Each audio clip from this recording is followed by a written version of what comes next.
As I prepared to play through The Witcher 3: The Wild Hunt, I decided to read up on the backstory of the Witcher series since I decided to skip the first 2 games. Because, you know. This video is a compilation of some interesting facts I learned about the Witcher story. So when you are ready, grab a cookie and hot chocolate, sit back, and join me in learning about the Witcher story. The events of the Witcher game take place in a multiverse that was once the home to an infinite number of universes and parallel realities. It is said that traversing from one universe or reality to another was relatively easy. This all changed, however, when the Fire Nation, the conjunction of the spheres occurred. The conjunction of the spheres was a cataclysmic event that occurred roughly 1500 years before the events of the Witcher game, and which resulted in the collision of many different worlds and the destruction of many others. It is unknown what caused the conjunction, but the most likely explanation is that it was a natural event, much like the Big Bang in our own universe. This is the time period where unnatural creatures, such as ghouls and vampires, first appeared in the world of The Witcher. This is also the time when humans first appeared, who traveled from their homeworld, called Earth, which had been destroyed.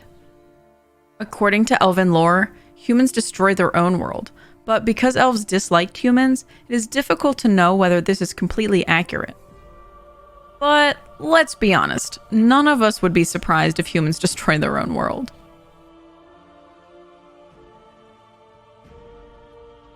Now that we know the setting, let's talk about the origins of the Witchers, and more specifically, Geralt.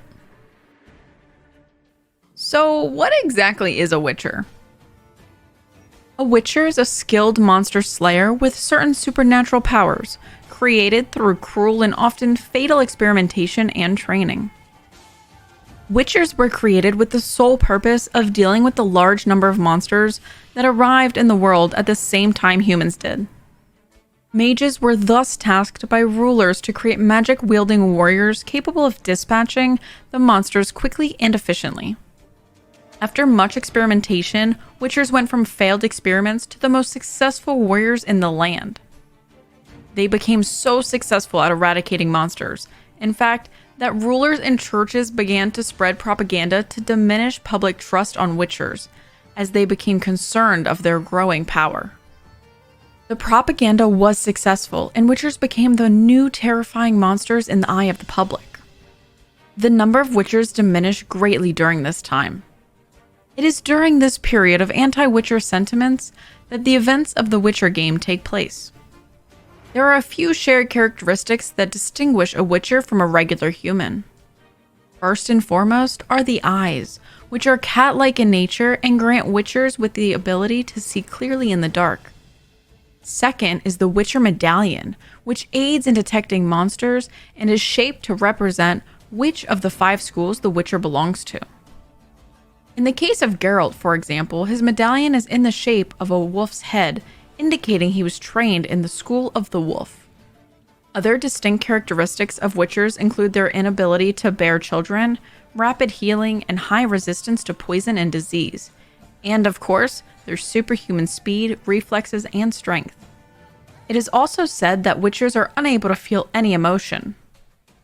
This is likely just a rumor, however, since it is clear that Geralt displays several emotions throughout the games, such as love, joy, sympathy, and anger.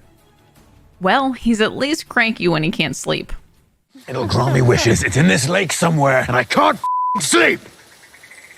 Let's look at Geralt now. Geralt was born to a sorceress named Vicenna, and his father is presumed to be a warrior named Corin. After his father died when Geralt was very young, his mother left him at the School of the Wolf at Kaer Morhen, where she hoped he would have a better and more meaningful life. There, he was forced to undergo extremely painful mutagenic experimentations to enhance his abilities, and he was the only one of his peers to survive. Because of his survival, he was forced to undergo additional, even more painful experimentation, which he fortunately lived through. As a result of these intense extreme mutations, his hair lost all pigmentation, resulting in the characteristic white hair color shown in the games. Geralt was the only Witcher known to have white hair. Geralt, interestingly enough, did not get his name because he was from Rivia. In fact, he did not even travel to Rivia until later in his life. Because Witchers are essentially abandoned by their parents and left to train at Witcher schools, they are not associated with any particular region. Geralt's teacher, Vesemir, nevertheless encouraged his students to take up a fake name to appear more trustworthy to potential clients. Geralt followed his advice. Initially, however, Geralt wanted to be called Geralt Roger Eric du Hart-Bellegarde. His teacher, Vesemir, luckily convinced Geralt otherwise, pointing out that this was a very silly and pretentious name. Geralt then decided to pick a new name in the most Witcher way possible, by throwing a knife at a map to pick a random location. The knife landed on Rivia, and he decided to call himself Geralt of Rivia from then on. Let's now talk about one of my favorite characters, Dandelion, also known as Jaskier in Polish and the Netflix series. Not much is known about Dandelion's family, except that he comes from a family of nobles. His childhood appears quite normal. When he was 19, he fell in love with Countess de Stael, who is said to have inspired him to begin to write poetry. Then he would study the arts at Oxenfurt Academy. Some years later, he became famous for his ballads based on Geralt's adventures. But let's hear from Dandelion himself.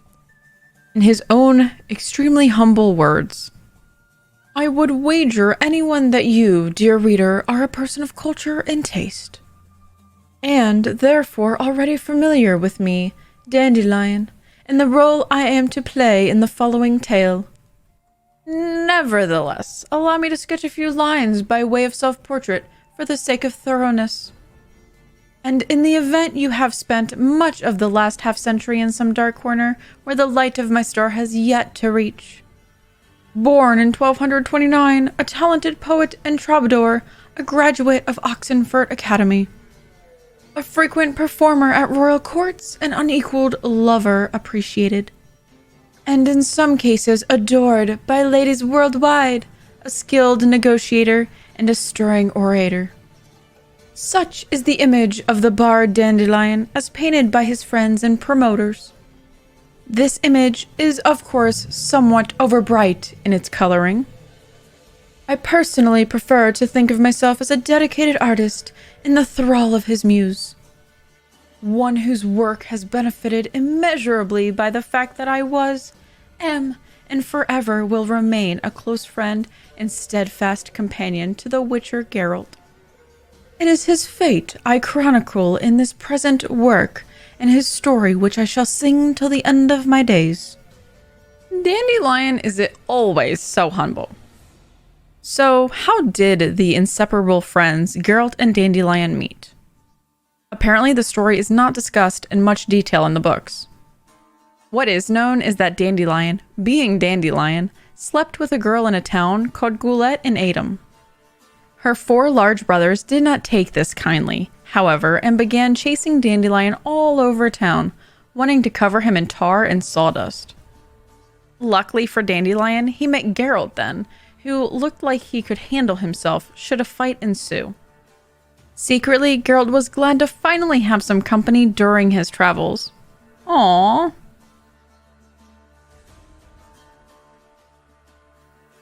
Yennefer, Geralt's one true love, minus his whole sleeping around with everyone thing. Although depicted as a strong, confident, and beautiful sorceress in the games, this was not always the case with Yennefer. Born to a half-elven mother and a human father in Vengerberg, Yennefer was born with a hunchback and a deformed face. Her father blamed Yennefer's mother for the deformities, claiming that they were the result of her elven blood. Her father would often beat Yennefer throughout her childhood, before eventually abandoning the home. Her mother, devastated by him leaving, blamed Yennefer and began to beat her. Yeah, maybe they're not going to be getting Parent of the Year anytime soon. After a few years, due to her magical potential, Yennefer was accepted to the Aretuza School of Sorceresses, where she would learn to harness and wield her magical powers. It was during this time that her hunchback and her deformities would be removed through magical means. Due to their high social standing and to bring prestige to their school, sorceresses were expected to be beautiful and to carry themselves accordingly. Yennefer, having wanted to be beautiful from the moment she was born, embraced the new appearance she received as a reward for her training. When she first met Geralt, however, Geralt would notice the slight variation in Yennefer's shoulders, noticing in minute detail that her left shoulder was slightly higher than her right shoulder, left her sterile. At the time of her training, she did not care, but in time she had grown to wish to raise her own family. So they set out to capture the djinn. It was at this time that Yennefer laughed and explained to Geralt what his so-called exorcism really meant. In reality, Geralt had told the djinn to leave him alone, using not so polite words, shall we say. Sometime later, Geralt ended up in jail because Yennefer, being Yennefer, had hypnotized him and had him beat up people around town that had previously wronged her. Imagine having a witcher show up to your house and beating you up randomly.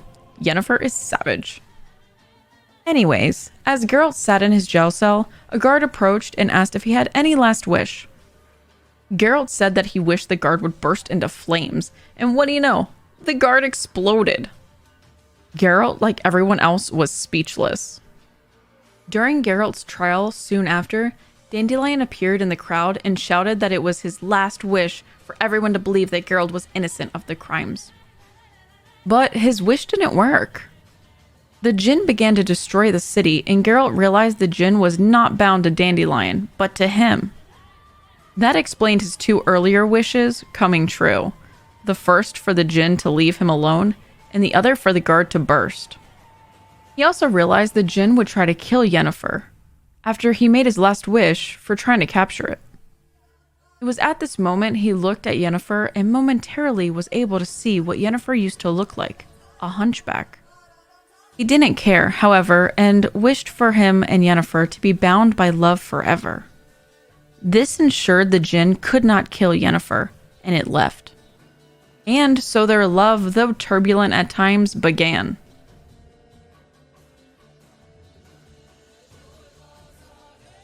Now that we have talked about Geralt's true love, at least according to the books, let's talk now about Geralt's other love interests in the game, Triss Merigold.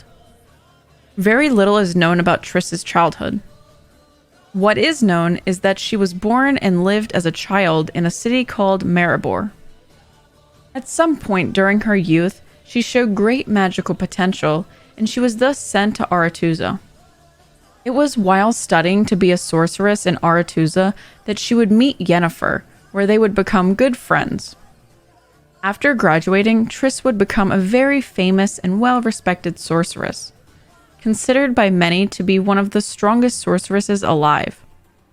She would eventually become a trusted advisor to a powerful king, King Foltest.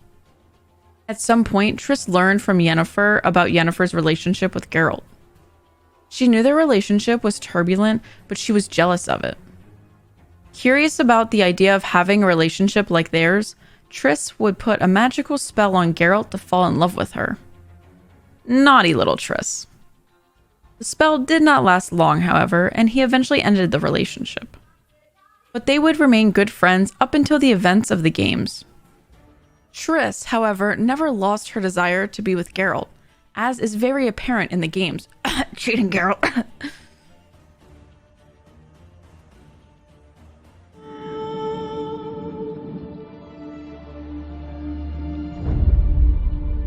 His name was Geralt of Rivia.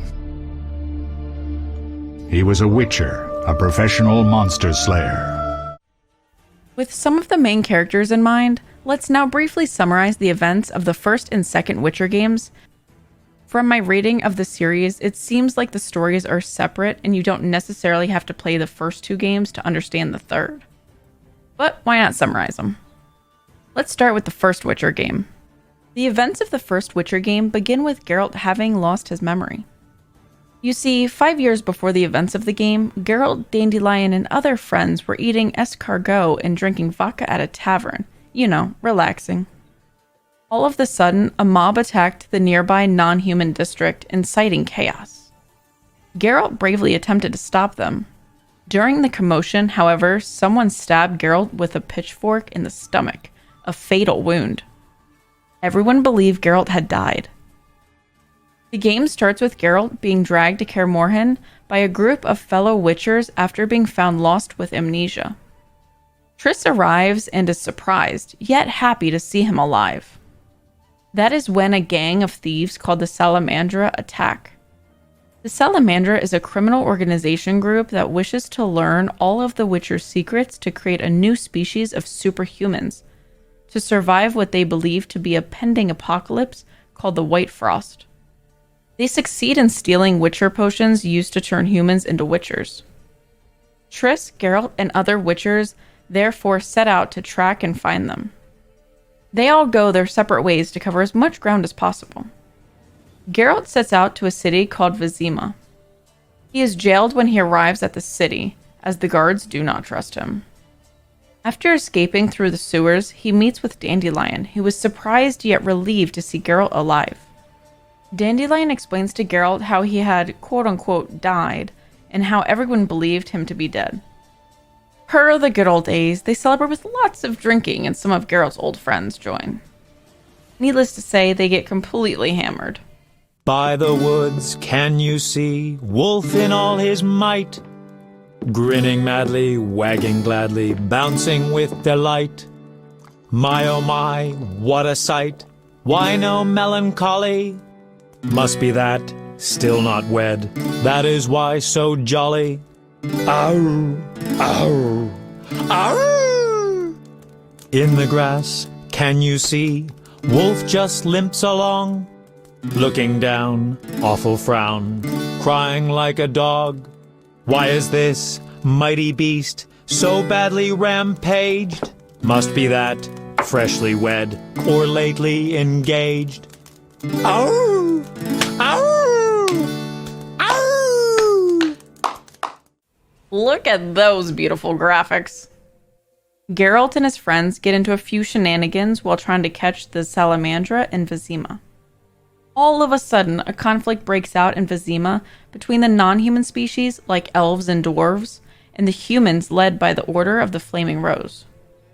The Order of the Flaming Rose is a group of religious knights led by a Grand Master named Jack de Aldersberg. Geralt, as the player, has to choose whether he will support the non-human uprising or the humans. After quelling the conflict, Geralt finds the lair of the Salamandra and an epic battle ensues. Of course, Geralt wins, and he learns that the Grand Master is the real leader of the Salamandra. Dun dun dun. Upon confronting the Grand Master teleports Geralt to a vision of a cold, icy future. He explains to Geralt that he stole Witcher's secrets to create a new superspecies of humans to try to prevent this vision of the end of the world. Geralt is not persuaded and defeats him. Now, do you see the need to act, whatever the price? Geralt, open your eyes, open your mind. They treat people like you at St. Lebioda's hospital. By pursuing me, you proved me right. You faced the dangers that humanity faces and survived. Jacques de Aldersberg, your dream is over. Patience. You may yet change your mind. Imagine thousands traversing an icy wasteland. Could you defend them? You and a handful of witches ridden with doubt, like Berengar? Impossible. Only the greater brothers can do that, but they need to be taught and led. They need you. I also have an offer. Surrender. Withdraw your mutants. Humble yourself before the king. You'll save many lives. How confident you seem. A painful lesson awaits.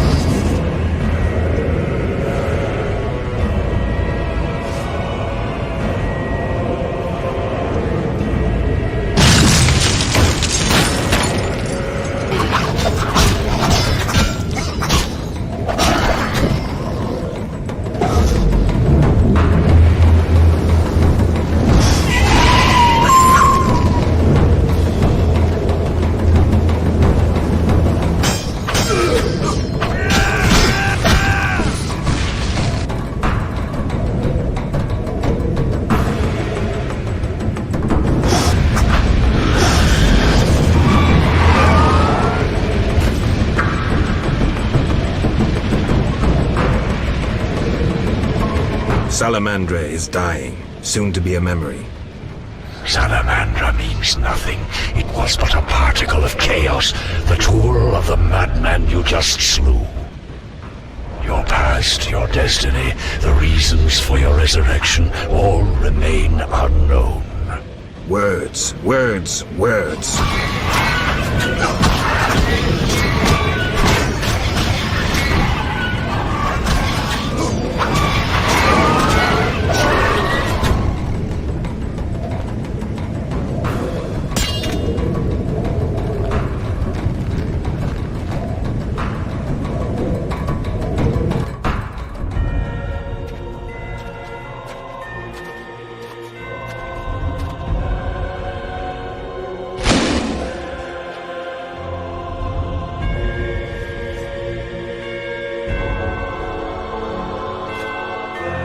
That sword is for monsters.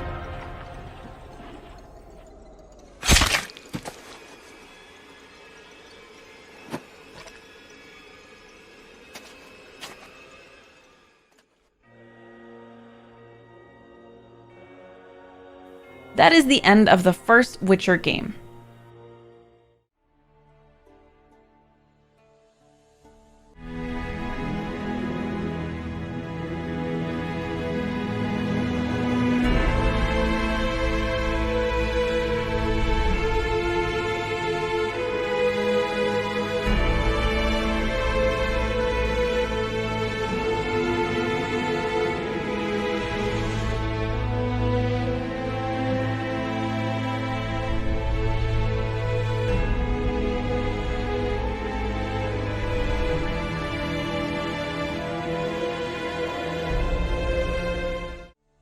Let's now summarize the second Witcher game.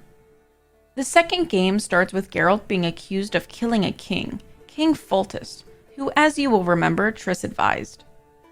He is sent to a prison where he is interrogated by Vernon Roche, the commander of the Blue Stripes.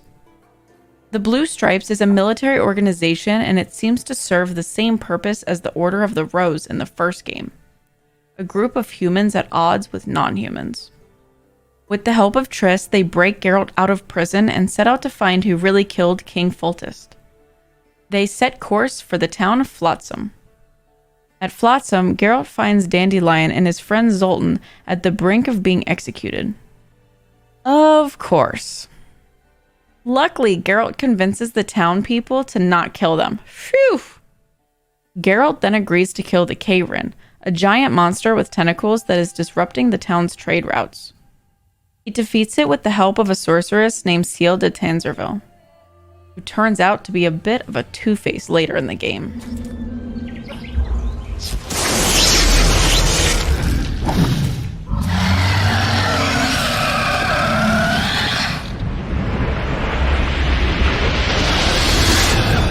It's angry! Watch out!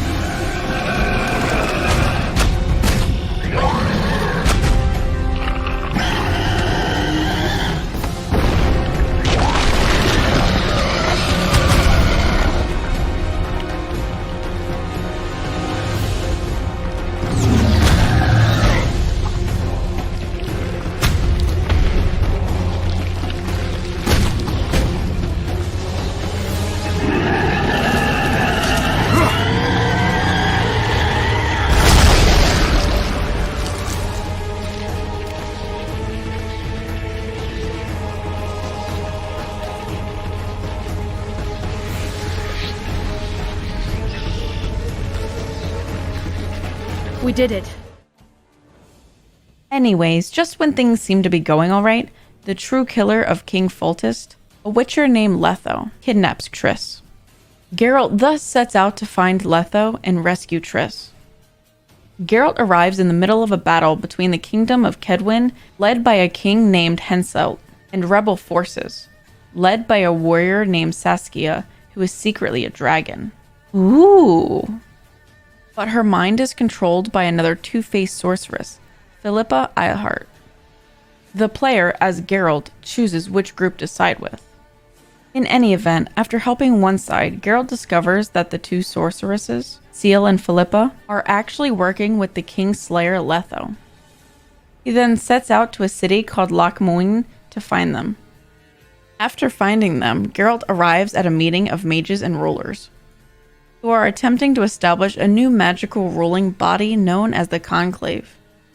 But Philippa and Seal intend to use the meeting to establish their own power. The meeting is therefore interrupted by the mind-controlled warrior/dragon, Saskia. Geralt fights Saskia in an epic battle, who, as the player, has the choice to kill her, let her live, or break the spell over Saskia's mind.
Geralt then finds the Kingslayer Letho, who reveals that all of this was a plot by the Nilfgaard kingdom to destabilize the region through assassinations.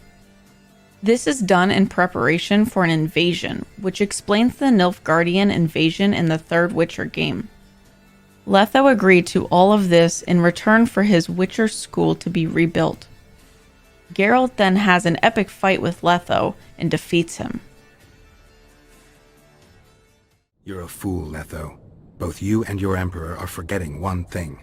Misfortune brings people together. Very shortly, the North could be united like never before, thanks to you. But that's just not my concern anymore. I'm not your foe. I never was. Let me walk away and I will. You'll never see me again. Force me to fight, and this time I'll kill you. Time to fight. Ready? As I'll ever be. You fear death. Stop whining and fight. What is it to be like to be almost dead? I said fight. I don't want to kill you. I'll kill you gladly. You're nowhere near my level. Of course not. I'm no Kingslayer.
That concludes the second Witcher game.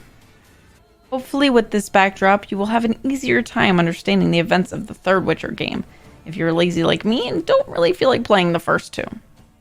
Thanks for joining me on this video today, and I hope to see you next time. See ya!